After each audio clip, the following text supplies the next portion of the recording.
What is going on, everybody? We are back with the final episode of the Survivor 50 lead-up recap podcast. It's your good friend, Brandon Donlon, the second best beard in the room. If you're here watching us, you already see our guest from Survivor 48, the episode that we're going to talk about, his boot episode. He's got the fingers in the beard. I'm jealous. How are you? Oh, it's good to be back on RHAP, especially now that Rob's away. We can really have a good time, you know? There's no red tape. We can do whatever. We can say whatever we want. Yeah. We're here. Rob's always so, strict, and we're just going to have a good time and talk about my trauma. The other night was technically boys' night, but this is a boys' night. We're two boys. Night. Yeah, exactly right. Night. I love it. Boys' night. And the only thing that I'm upset about is I feel like you probably have chest hair, and I don't think that the people have ever seen. I got tattoos and chest hair. Tattoos. Okay. You don't have chest hair? You have chest hair. I have tons of chest hair. Yes. Yeah. That's why I was talking about I think we could have had a chest hair and beard episode. We should have done this shirtless? I think that's what the people probably want, if I'm being honest. I don't know those people. I'd love to meet them. If you're out there, let me please. Oh, I rip your DMs, my friend. Now you have asked for it. Please. Tell me, Shauhin, your boot episode. Yes. Have you rewatched your boot episode since the night that it happened? Just almost a little bit under a year ago? Yeah. The night that I watched it, I was surrounded by friends and family in my mom's house, actually in the house that I'm in right now. I'm actually at my mom's place. And so had, 30 of my really close friends. And it was a really fun night because I had accomplished, and now they actually knew everything that happened. I had not told my friends, family, nobody really what happened except for, my partner at the time. But yeah, I hadn't told anybody. And so that was finally the moment where I could really start talking about all of the different things that had happened in the game, because I don't want to give anything away. And you're that first night that you're watching your boot episode, it's like you're grit, you're just holding yourself so tightly and didn't get to really even process everything that got shown. And I watched it again maybe 3 weeks after it aired. I'd gone on a trip after the finale, and I had said some really dumb things to Joe at the finale, really stupid, just I was not in the right mental space going into the finale, and watching the first episode that you're not on is kind of a weird experience as well, when you're on it for a while. And so I was just not in a healed space and said some dumb shit to my best friend who I really care about. And okay, cool. It took me a while to come back down from all that. And then finally watched it again a couple weeks later and realized okay, cool. This was fine. It was great. And and it was a good episode. It was really cool. And I think that's the kind of crazy thing about at least my boot episode is, number one, I think it's a great episode. And two, it's I got to talk about some really important things to me. I got to talk about my mom. I got to talk about the ganglion cyst community, which just doesn't get enough representation. Can I actually, hold on? I want to show you, because I had the thought of the Google search increase for ganglion cyst. Here's the boot episode. You put them on the map. You got people talking about the ganglion cyst, and it's only gone down since then. Yeah, nobody's talking about it anymore. The number of people that were in my DMs, thank you for representing the ganglion. Not exactly the community that I was hoping to get the representation cred for. Sure. I think the Persian community is what I was really going for. But we've actually had some really amazing Persian competitors on the show. I just happen to be the first male. Oh, right. We've had Venus and we've had Shireen before that, and both just incredible players and great television. And then I got to be the first Persian male, which was cool. And what was that outreach like for you? Are there a lot of really Persian awesome Survivor fans that you got? Definitely a huge outpouring of support from the Persian community. And what's crazy is even today, I'll still get maybe a message or two, maybe 3 a month of hey, I just watched your season. Cause now that it's all streaming, people are watching whenever. A lot of people are trying to catch up before 50. And because there's 3 people from this episode that are going to be on 50, a lot of people are like now catching up and watching. And so, yeah, it's been really cool to see like, hey man, like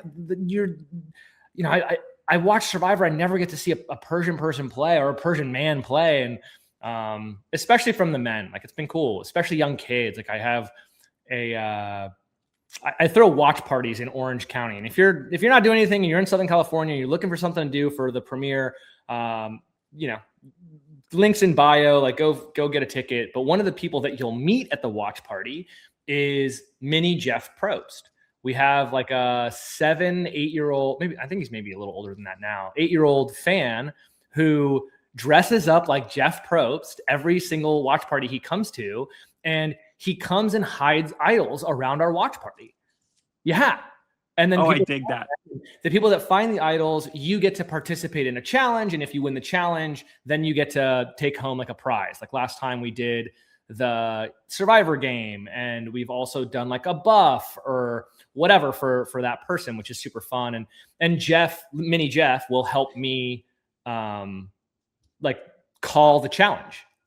So how did mini Jeff pop up? Is he was he doing this and then you saw him, or this is your idea? No. So he actually is the son of this woman that I went to law school with, and she's Persian and I'm Persian. And so we had this, Padisa. Hi, Padisa. She and I had an amazing relationship. She was like an older sibling for me because she was in her 3rd year when I was in my first, offered some amazing guidance. And then when I was on the show, her, son is half Persian.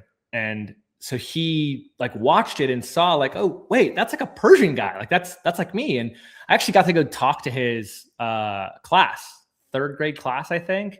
And it was really fun. I got to teach them like a little bit about speech, which is what I do. And so I came and did like a little thing, and we talked about Survivor a little bit. And it was really, really cool and empowering. One of the coolest things about this whole like Survivor thing, and you get some distance from the, oh man, you got booted or whatever. And you realize, oh man, what cool opportunities and things come to your life because of Survivor. How awesome it is that you get to walk around as an ambassador for this, now really family-friendly show. Like one of the things that I think a lot of fans have a hard time with is that it's transitioned to become a more family-friendly show than what it was when it was in the early stages of Survivor. And I certainly understand that gripe. I get it, especially when it's something that you love and you watch it change and you're like, I just want it to be the way that it was. And it's just not what it is anymore. And it's a different thing now. And part of that is cool. Like my watch parties are family friendly. We have 5-year-olds and 7-year-olds and 9-year-olds and newborns. And that's actually a really cool part of bringing a community together on a Wednesday night. And not for nothing, but I don't host I know that other watch parties are at bars and they're really, really fun. By the way, if you're listening to this and you're not in Southern California, not in Orange County, go to a watch party. In every major city right now, I think that the Survivor community has really come out and thrown these awesome events. Obviously, RHAP is throwing a watch party in Los Angeles, week 3. Right? March 11th. Yeah, week 3. April 22nd, Toronto. Go to that also. Yeah, there you go. Like no matter what city you're in, I highly recommend you go find the watch party. And you know what? I'll put together something and put it on my Instagram story, a list of all the different watch parties. So if you want to find it, you certainly can. But they're so funny fun. You say that, I'm watching Survivor as an 11-year-old. And I'm watching the older show and loving it the way the kids are loving this one. But this world didn't exist when I was watching it. Like you couldn't go anywhere. I mean, then it's, Thursday night, but you couldn't go anywhere Thursday night and watch. Like that is such a new thing. And I'm so glad the kids watching now get to have that. Mini Jeff Probst. I would have loved to have been mini Jeff Probst. I mean, could you imagine? Like he comes and gets to hide, and his little sister is super cute too. And now they have friends that come every Wednesday. They know, like, okay, cool, we're gonna go to the watch party together. And it's been really, really fun, especially to provide a space that's not alcohol based. It's not. We don't host it at a bar. We host it at an event venue, and for me, that's super important. Like my family had a ton of alcohol use disorder throughout all of our family. My father passed away from alcohol use disorder in 2021. And so providing a space that's not alcohol based on a Wednesday where there's food and drink and games and community and a place to go and have fun and hang out, like that was that's one of the coolest things that's happened from Survivor. And I did it before. I was hosting Survivor watch parties when I wasn't on the show, just because I was hosting a Survivor fantasy league and doing it on a spreadsheet. And now it's not even on a spreadsheet anymore. I had a friend that was in the league that wanted to design a website, dropyourbets.com, by the way. So if you're interested in Survivor fantasy and you want to play Survivor fantasy for Survivor season 50, dropyourbets.com. Take a look. Are you on for season 50? Are you betting for Drop Your Bets? I am just the league administrator, and I like write emails and get other survivors to like come through and comment and stuff. And but the league is cool. Like you get to bet everybody can draft the same people if they want. So you get to draft whoever you want. And then after the merge, you bet the points that you earn, right? The survivors earn points for idols and whatever. Then you bet the points that you earned after the merge on who goes home next. So everybody's still in it instead of, half the league being gone because one of their favorite players went home, or, I didn't even get to draft my favorite player because someone else already drafted them. This league is much more about, do you know ball? Like, do you know Survivor and can you read the edit?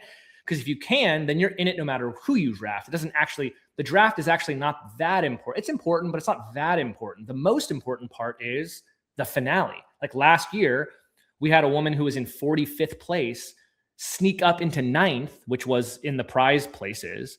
And it's all because she accurately predicted 5th, 4th, 3rd, 2nd, and 1st.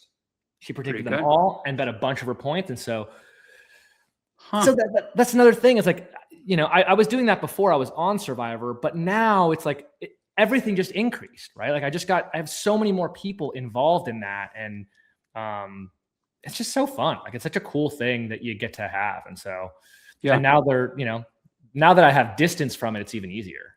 Well, what's so funny about even just the family friendly of it all is I'm seeing TikToks of folks watching all of these Encore episodes with their family primetime live. And out of X amount of episodes, you are one of 10 who is now primetime again. Crazy. Talk about you mentioned the edit if you can read the edit on dropyourbets.com. What do you remember about the edit from the episode where you leave? Did you have any takeaways from how that episode was edited comparative to your experience? Yeah, they were incredibly kind. Thank you, Survivor production. Holy crap. They're listening. They're here. Yeah, they could have made me look really, really, really bad. And they decided to be very, very kind in the edit. So I'm very appreciative of that. Talk about that. What could have been bad about the edit, your perception? I definitely had a couple really big, mistakes from like a gameplay perspective, and also from what were you think? Like, why did you say that? Like, why did you do that? And from like looking at the camera to being like confident, like that's great gameplay. I like literally said that to the camera at one point. And I think you did. I think I wrote that down. That's in there. Yeah. And so it's just like, oh God, what were you thinking, dude? Like, and in retrospect, I think they painted a pretty accurate portrait in some ways. And in some ways they didn't really they can't show everything. They got an hour and a half. They got a story to tell. And so, really powerful episode. And one of the things that I recognize on the rewatch was where my biggest mistake was not really being attuned to what Joe had just gone through. He told me about his sister. I knew like we talked for hours about what had gone on. And, he'd even told me like, I got to go handle something with my sister.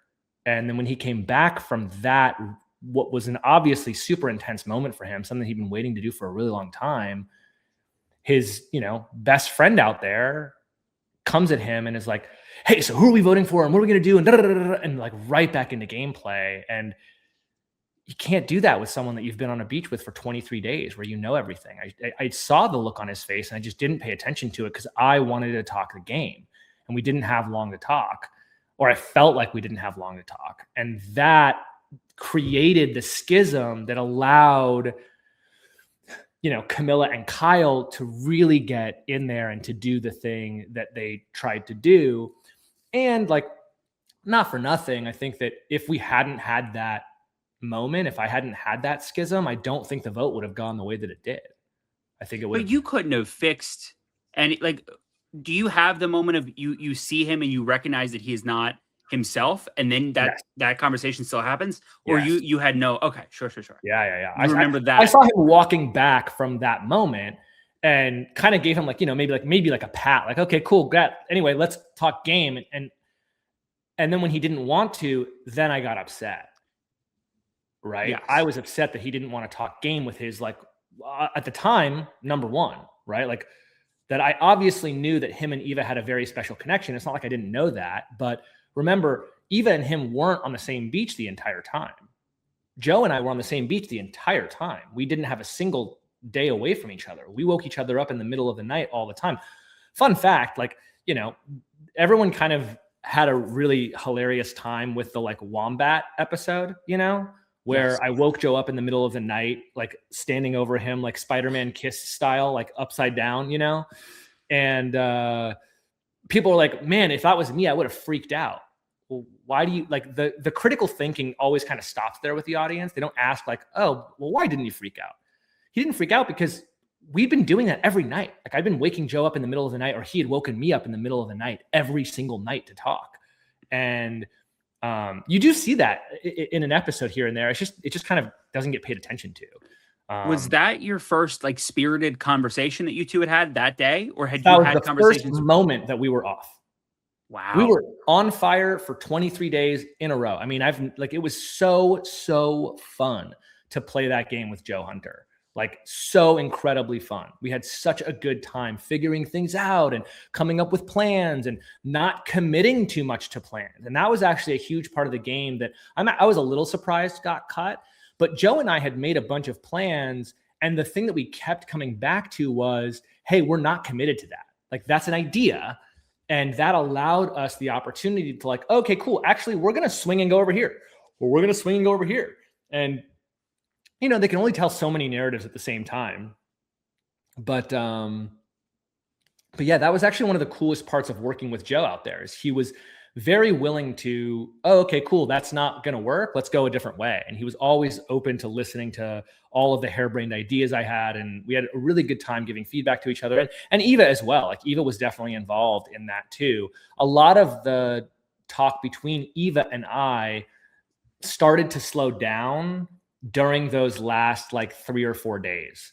And that's another thing that Kyle ramped that up during those 3 or 4 days. And so that also didn't help. You see the scene where, Joe goes to Eva and is like, so who do you want to trust, Kyle or Shauhin? And Kyle's like, and Eva just says, Kyle. And that was interesting to me. Is there, I don't know if there was context given free of why it was so easily Kyle and not you. Like, I don't know where your, that's it. I mean, I think that over the previous 3 or 4 days, Kyle really had worked on his relationship with Eva, especially during the David vote out. I had gotten pretty frustrated at that point because David was playing a Boston Rob style game. He was very paranoid and, like, didn't want people to talk. And that was really, really bothersome to me. I'm a grown man. Like, you're going to tell me not to talk to somebody? I'm talking to somebody that's in the alliance and you're still upset? Like, what is this? And he had floated this idea of, tell me to vote Kamilla. They won't vote Kamilla out. They'll vote somebody else, but they just want me to vote that way as a test of loyalty. And Eva told me that. And when I heard that, I was like, oh, you're not going to play that like that. I'm not going to play like that. That's absolutely not happening. So Let's vote out David. Let's pretend we're voting out Kamilla and we'll vote out David instead. And David and Joe have a spirited conversation that is almost reminiscent of the one that you and Joe have a couple days afterward. Yeah, good call. Actually, I hadn't thought about that. Yeah, definitely.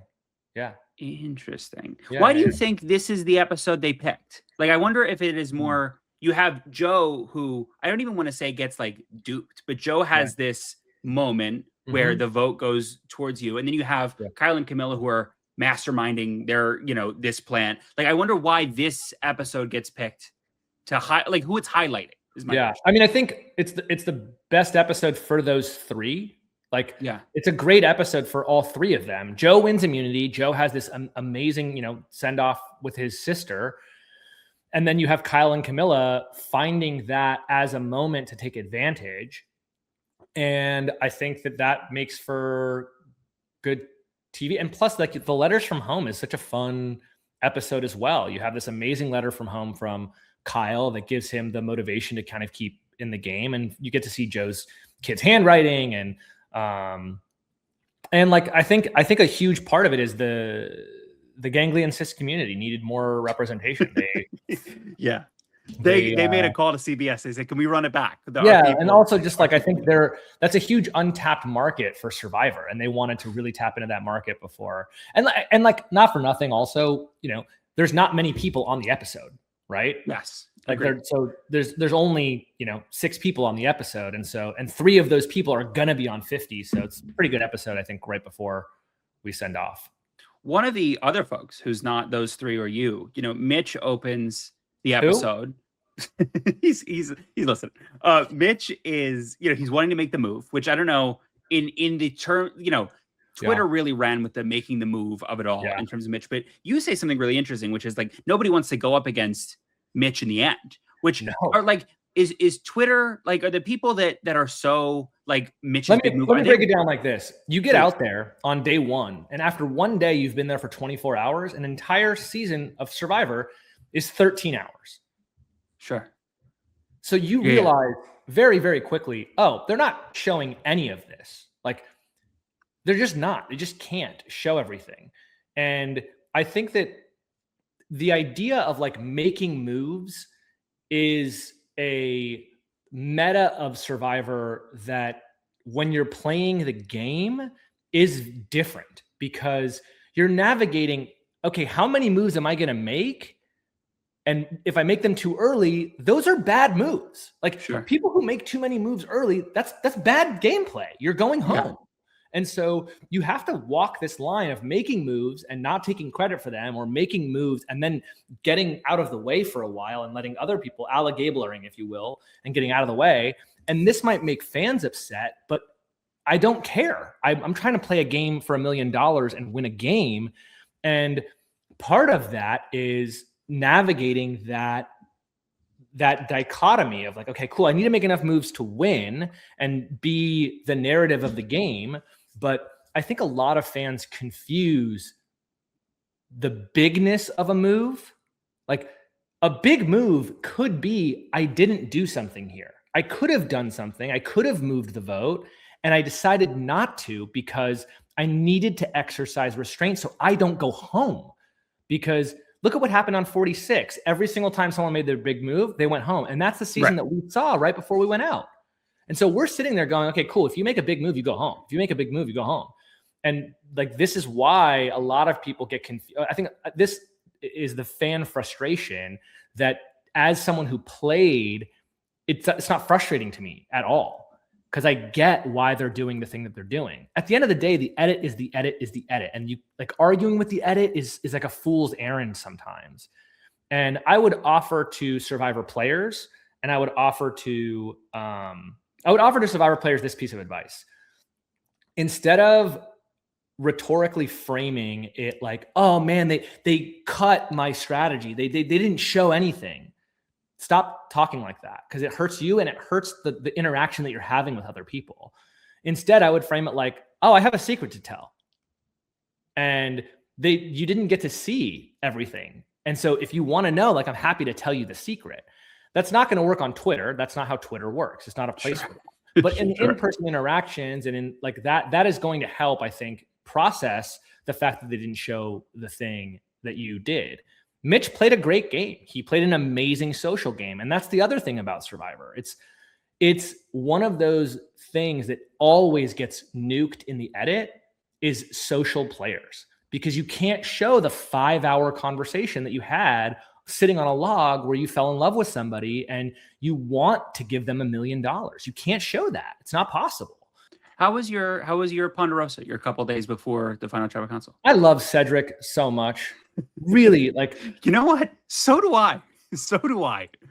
like, fuck the Survivor fandom for not being cooler to that guy. And I get it. Like, I get the way that they edited him. They kind of didn't give the Survivor fandom a choice. But talk about one of the most kind-hearted, sweet, incredibly profound men. I was going through a lot that day after, as you always do, the first day that you're voted out. And, was out there by myself looking at the beach and just contemplating and writing in my journal, and was going through a lot in my personal relationships back home that I, had basically put on hold for those days. And so that morning, okay, well, my game is over. And now all of those thoughts started flooding back. And Cedric was really incredible in that moment. He was so kind and thoughtful and listened and was cool about everything and didn't judge all of the crazy ways that I think. And I do think in very crazy, crazy ways. I have very weird views of certain relationships and styles and all of that stuff. And he was so kind and cool. And I was very, very grateful for him. And, David and I played ping pong and chess, and Mary and I got to hang out and really finally get to know each other a little bit better. And Chrissy was very, very focused on getting tan and staying in incredible shape. And she did. And, Stars, that's another thing about the edit is, we didn't get to see enough of Star. I think Star is probably one of the funniest people I've ever met in my entire life. I've never laughed harder than, the story of Star and the way that Silver Mars was conceived. And I'll just leave it at that. Okay. I'll just leave it there. What's so funny about Star is you guys get home in the summer, and then just, all summer through 47, 48, meeting people who played Survivor with you. Like, the only person that anybody wanted to talk about was Star. You go into 48 thinking, I mean, me as a viewer who had heard things, like, she is the star of the season. And then that was not the case. I'm look, I'm as surprised as you are. Like, the crazy part is like, we were all dead set that one of the episodes was going to be named "It Is What It Is," because Star said it over and over and over again during this 3-day period. And I think it was the episode where, I don't know if it was the episode where she went home or where Mary went home, but we were dying laughing at Tribal Council, like just really beside ourselves. The hardest I'd laughed maybe on the island. And it just never came up. It's just the way that it goes sometimes with the edit. The edit is tough, man. They got so much stuff to choose from, and they have to tell a narrative, and that's the way that it goes. You're not making a fucking documentary out there. You're making a reality TV program. And I think that some players, advice to players that are applying right now that are in the process, I hope you're listening. They probably are. They're here. Understand I know that a couple. You're not making a documentary. You're making reality TV. Accept that. Understand that things are just going to be edited. You sign a contract that says that. So relax, enjoy whatever it is, enjoy the process, be stoked, make those promises to yourself now, set the frame up for you to be successful. And I made mistakes for sure, but I set a lot of mental frames for myself when I came out of the game and before I went into the game, because at the end of the day, the numbers are the numbers. 17 of 18 people are not going to win this game. And if you are only going to be proud of yourself if you win the game, then you're really wasting an opportunity that 26,000 other people would have taken advantage of.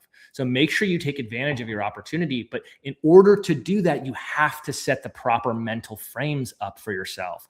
And once you do that, that frees you up to really go and play. So no matter what the thing is that you're going to go do, right? No matter what this risk is that you're going to go take in your life, if you set up the proper mental frames to go be successful, if you set up, okay, and go through the scenarios and you set yourself up like, okay, cool, I'm going to take advantage of this no matter what this ends up being. If I go out first, if I go out in second, if I win the fucking thing, I'm going to make sure that I keep my frame correct, which is I've been given an awesome opportunity to go have an absolute life-changing and time of my life experience. And I know the Survivor fandom hates the fact that it's a life-changing experience now. I get it. I understand why. But that would you can't love Survivor and understand the importance that it has as part of the pop culture zeitgeist, and then be upset that people know that it exists and are applying for it as they know that it exists. The game evolves because it's been around for a long time. And part of that evolution is understanding what it can provide you instead of letting it ruin your life. Like, for fuck's sake, man, some of these people that I've met that were in, season 7 and 8 and 9 and 14, they had their like lives turned upside down by Survivor. Oh yeah. They got destroyed by this television program. And especially back then when the internet was way less kind to women. Women especially got tortured by the show. And they have changed that. And now it's weird because it's not the same thing. They're not torching people in the same way. And people are weirdly upset. And I get it. It's your entertainment. I understand. There are real people there that are out there doing this. And so for me, it's like, okay, set up the mental frames, understand that it can be an awesome and incredible experience if you frame it that way, and if you understand it in that context. And if you don't, then it can suck. Then it can really screw you up. And there have been people for the entire time the show has been on that want to go there for a life-changing experience. Right. There's somebody, season 17, his name is Dan Kay, who unfortunately has passed away. He goes, the first thing he says to Jeff is, I'm looking to find myself, which you never I feel like finding yourself was something that you heard about in the 2000s, where now I think it's just called different things. But aren't we all, like, anybody who wants to go, you want to go because you seek something. And now you are undoubtedly in the Survivor New Era hearing about it more. But that hasn't changed. The essence of why people want to go do this. There are people, maybe pre-New Era, who were going there for the money and would put themselves through a sucky thing for money, and the experience did not matter. I would love to have some of those, but I want to have some. And by the way, like I went for the money. Like I sure. Like obviously, like I think a lot of us go for the money also. Absolutely. But the idea that you're not watching the show and understanding that it's like a life-changing experience is ridiculous. Give me a break. Like, of course we understand that it's a television. We watch it. We're doing our research. Like, it's like being mad about the forward pass. It's like before football didn't always have the forward pass. It used to just be running the ball. And now it's like, oh, the game changed entirely. It's like, no, you don't. You don't miss it that much. The early seasons were fine. And everyone's just mad about what's happening now. And I get it. You all hated season 48. It's fine. That's fine. Whatever. They're not here. They're not listening to that. We got the people that are. Yeah, that's true. If you hated season 48, you're not listening to me for this long. That's for sure. Because I was definitely the ire of some fire. Fucking A. Oh my goodness. One of the things that you do in this episode that I thought was super interesting was you have a confessional talking about the reward challenge. You get the tree mail that it's going to be an arm situation. Yeah. And they air you in a confessional that's like, can we not with the arm stuff? Which they never do that. No, like you are a rarity in. You are somebody who is not bad at challenges. Talking about like, can we just get different challenges? Which is like you hear the people who are bad saying, can we get different stuff? But it's just so funny they left that in. You know what's so funny is I was complaining to when Mitch was gently rocking me which by the way is like one of my favorite. I made note of that also. Yeah, Mitch gently rocking me is like amazing television for me.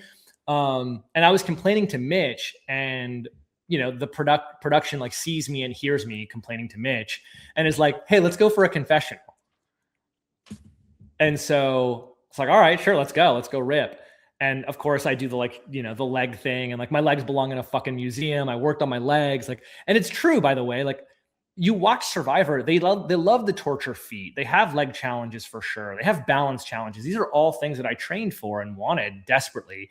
And of course, I get put on, Survivor with the Monstars, right? Like it's like I walked down into the hotel and saw like Kyle and then Joe and David. And remember, Kevin's huge. And you didn't know this, but our alternate that year, the male alternate, was jacked. Like, oh, is that right? I didn't know that. He looked like Popeye. Like he was just absolutely shredded, this dude. Yeah. And do we know who? Have you spoken with? Have people? No, really? No idea. And by the way, if you're listening to this, dude, like, of all the people you should reach out to, it's the alternate who then played. Like, reach out to me. What are we doing? Yeah, he might be going. Like the way they do this. I hope he is. He might be heading there. He seemed super cool. I wrote in my journal about him. I called him Thomas Shelby in my journal because he kind of had that haircut and that vibe. Wow, a reference that I knew immediately. I love a reference that I know immediately. Yeah, everybody had certain names in my journal. Like everyone had a different name. Who were Kyle, Kamilla, and Joe? Joe was, I mean, Joe's is obvious. Iron Man? No, The Rock. The Rock? Yeah, The Rock. Fireman. David. The Rock. David was the guy who ate Tom Cruise. Sure. I can see how that. I get that from him. Kyle was Kid and Play. Okay, sure. You got a little. Yeah, sure. And then Kamilla was, I think, like Ninja. Okay. Because she just gave nothing. Like in pregame, Kamilla was just like nothing. Really? No reactions. Yeah, I couldn't get a read on her. Was she your worst pregame read? Was she giving the worst vibe of the pregame? No, she just gave nothing. Like she gave nothing. Yeah, which is fine. I actually think that's a fine strategy in pregame. It's to just like be mellow and not do anything and be fine. Yeah. I think any intentional action can be seen as too much. So if if you're intentionally not doing anything, maybe, who knows? Also, like, not for nothing and respectfully to people who have talked a lot about pre-gaming, let me just say this. Pre-game means nothing once the game is started. Give me a break, okay? I just want to put this out there. You're going to get a couple sentences. And I've talked to people about like, okay, but the pregame stuff, like how much pregaming can you really do before you get kicked out? My interpretation of pregame, and I think this might help people understand, is it's like being in a movie theater while a movie is playing. Okay. If you say one word, you might catch a look from production. Don't excuse me. Fine. Not a big deal. You say a sentence, and now the people in the movie theater are going to be like, hey, knock it off. If you start trading paragraphs while a movie is playing, it's like, all right, time, you're out. Get out. Sure. Yeah. Right? Now, imagine at the end of a movie, you've never met somebody. You sit next to them in a movie theater, right? You trade like a sentence or two. Then you leave the movie and you go get dinner with that group of people that you were sitting next to. Is that conversation that you traded one sentence really going to have that big of an impact on who you like the most at the end of the dinner? No, it's not. Maybe you set a little bit of a precedent, but give me a break. Like, give me a break. I do find that so many things have to go right in a row for anything to any conversation to have meant anything. I can see a world where they mean something, but I think just like 9 things have to happen for it to ever make any tangible thing. Yeah. And like a 3-hour conversation, you're out there on the beach. There's no phone. There's nothing to do. You just sit there and talk for 3 hours with everybody at some point. And that 3-hour conversation is going to be a lot more important to anybody who's decent at this game than the 2-minute conversation you might have been able to sneak at Ponderosa, which you're never going to be able to sneak again. I bet you that. Like, there's no way anybody's, I think, taking that risk anymore. So yeah, no, I think. Well, I'm curious to see how things are tightened, if they're tightened. Yeah. I mean, we'll never know, but that's an interesting thing. I want to, end with, you say at the beginning of our chat here, the conversation that you had with Joe at the finale. I mean, it doesn't matter what that was, but was that thing like planted in your head because of this episode? Was that thing, that was something that was spurred by this? I was just mad. I was just mad that I got voted out. But and you say finale, you mean finale of season 48 in person or the LA finale when it airs? The finale of season 48 in person when we went to LA because they hosted. Okay, so not in Fiji. This is in Los Angeles. No. This was in Los Angeles. Yeah. So by the time Joe and I had talked a lot throughout the entire season. We called each other every single day. And another moment where I was just, we just had an off day, and it was because I was just in my feels and wasn't healed and thought I was and thought I was fine and just did not come at my friend in the right way. It's inappropriate. So by the time you rewatch this episode, and then is that the moment that you're thinking about the conversation that you had, this Joe thing? And then Joe at this point is on season 50. Joe is not around to call. Yeah. Joe's gone. So what was it like when Joe returned and then you had this thought in your head? I mean, it took a while for us to like get back to like normal, because and that's the way that it goes with stuff like this, man. This is not an easy thing to put on a relationship. And I think each day on Survivor is like 6 months of friendship. Yeah. because you spend about that much alone time with somebody in about 6 months, right? Face-to-face time with no screen, no whatever, it takes about 6 months of that to have that type of time. And so, when he got back, we had a bunch of really good, hard conversations where I explained and he explained. And suffice it to say, I'm definitely rooting for Joe Hunter and hope he comes home with $1 million. Sure. Yeah. I hope he's the title of Soul Survivor for sure. And excited to see him play again without something like the Eva thing, which is a really heavy thing to be placed on somebody, a really heavy responsibility to be put into his lap.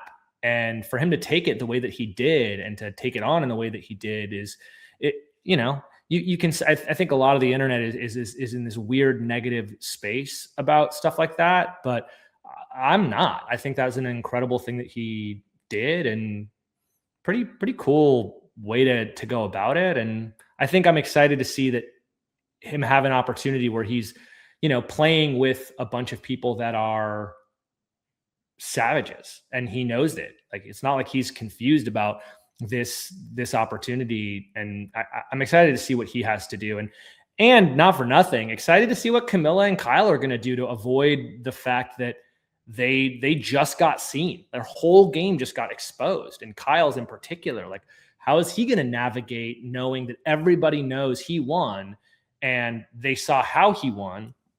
And by the way, I don't know if Kyle ever talked about this. I didn't really watch a lot of his interviews, but that dude planned it from day one. Actually, he read us part of his journal. Is this lore? Do people know this? I don't want to expose his thing. I'm unclear. I was nodding because I feel like I've heard the story, but I don't know if it's published. Yeah, he wrote down exactly what he wanted to do in his journal before he went out on the island, like in the Ponderosa, and then went out and executed.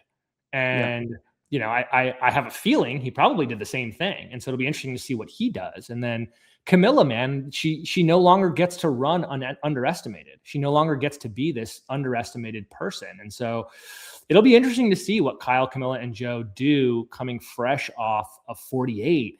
And I'm excited to see how these 48ers do it. I mean, they picked 3 people from our season for a reason.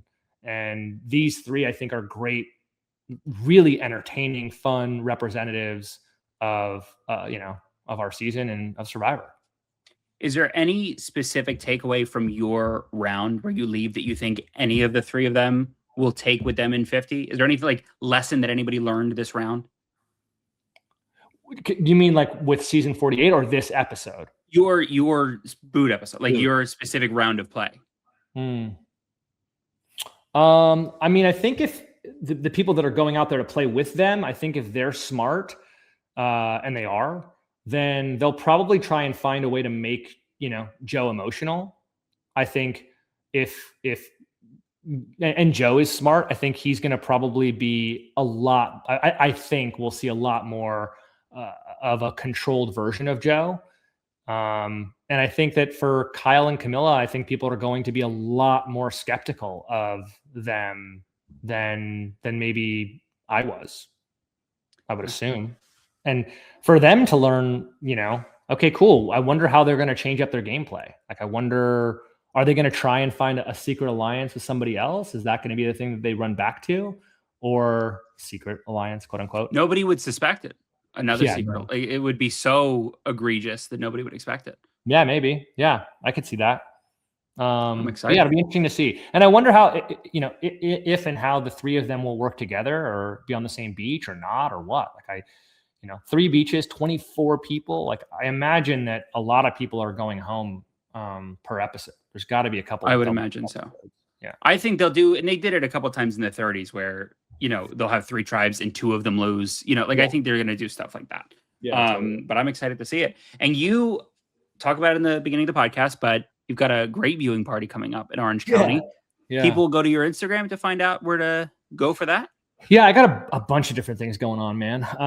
If you want more information on me, certainly the Instagram is fine. I also I coach public speaking and help people find their voice, heal their voice, and use their voice. And actually, the last time that I was on RHAP, I got an email from a person who was like listening to RHAP. They're a civil rights attorney, and they had a gala coming up, and we worked together on their gala speech, and they just had it this past Thursday, and it went awesome. She went from, not feeling super confident because she has, a little bit of imposter syndrome and didn't know exactly what to say and how to start and where, like what to say to actually make people feel special and heard. And then all of a sudden, by the end of, a couple sessions of coaching, she's like, dude, this was fun. I had a great time. And she's also starting in the cohort. We have a small cohort class. It was supposed to be 10 people, but we actually ended up with 11. 11 people, 8 weeks to transform their communication ability. And if that's something that you're interested in, ulouder.org, or you can certainly go to, my Instagram and find the link there and let me know. I love working with people. We're full for this thing, but for the future, certainly open to working with people. I really, really love, and I've been doing it for a decade. I've been coaching public speaking and teaching people how to find their voice and then navigate healing that voice so that they can use the voice, so they don't leave conversations like, damn it, I wish I would have said that differently. Or I have a conference coming up. I've, another client, like, I have a conference coming up and I don't even know where to begin. I have a keynote speech that I've been asked to do and I don't know what to do. Or I've always wanted to do a TEDx talk and I don't even know how to get started with that. And that's stuff that I love helping people with, because once you figure that out, life just gets so much easier. You improve your communication, everything else improves. So. Yeah, it's one of those ripple effect things where you figure out how to structure, then everything else, you can structure anything. You can structure that. Yeah, internalize structure and then it's game over. Everything's easy. You were advertising something for the 18th of February. Was that another writing class that you could sign up for? I remember seeing something you posted about the 18th. That was a webinar. So I do a free webinar once a month where people can come and learn a little bit about public speaking and see if, working with me is right for them. That you can find the information on the website, ulouder.org. And the next free webinar is on March 17th. It was supposed to be on Wednesday, but we wear pink on Wednesdays. So You Louder is a really good name. You Louder is, how long have you had You Louder? I don't know, a while actually. Like it's this I've been doing on the side for a long time, and then just started really, really focusing on it now. But part of it's because I got to finally take a sabbatical from being a college professor, and so have time to like really focus on this. And You Louder came from me realizing too many public speaking coaches and communication coaches try to make you into something that you're not. They try to make you talk like, in this newscaster voice or whatever. And it's like, that doesn't fucking work. Like you have to be authentic, and you got to just learn how to be yourself a little bit louder, armed with the right stories and the right structure and the right framing of those stories, and understanding how to navigate the anxiety instead of running away from the anxiety. Then you have the opportunity to be yourself a little bit louder. But thank you. That does remind me I need to go trademark that. Yeah, it's really good. Somebody's gonna take it. Yeah, it's interesting. If you do so much work, that is a distraction when you deliver your speech for everybody. And if you do no work, also, to get people to focus on the content, you have to be louder. Exactly right. We're so good. We're so good. You're hired, Brandon. You're hired. This has been such a fun time. Thank you, Shauhin, for joining me. Rob wrote a book. robhasabook.com. If you want to go pre-order Rob's book that comes out. Oh, you don't know this? No. Oh, hold on. I'm going to turn off my camera. You had filibuster for 30 seconds. I'm going to go show. Hey, everybody. I'm very excited that I get to hear all about Rob's book. Pretty cool, right? And also, I think Stephen Fishback wrote a book. I haven't gotten a copy of that. Fishback, send me a copy of your book. Survivor's writing books. And you know what? Here's the deal. I think that in order to be on Survivor, you have to be an excellent storyteller. And if you're an excellent storyteller, you're probably an excellent book writer. You can do a little of this? Yeah, I talked about Escape. Awesome. Yeah. Escape here. Stephen Fishback. Phenomenal. The Tribe and I. I'm not allowed to open this because I think it's all secret, but it's Rob's book, and it's phenomenal. Comes out on May 5th or 6th, and I should know the date. But you guys know if you're listening. You can pre-order. Okay. Hardback, illustrations, the whole thing. Crazy. You guys, it's so good. You will all love it. I can't wait. But also just keep listening. I'm so thrilled that you guys joined us for our final Survivor 50 Encore episode recap. My name is Brandon Donlon. So thrilled to have you here, and we'll chat soon. Bye-bye. This is RHAP. We know reality TV.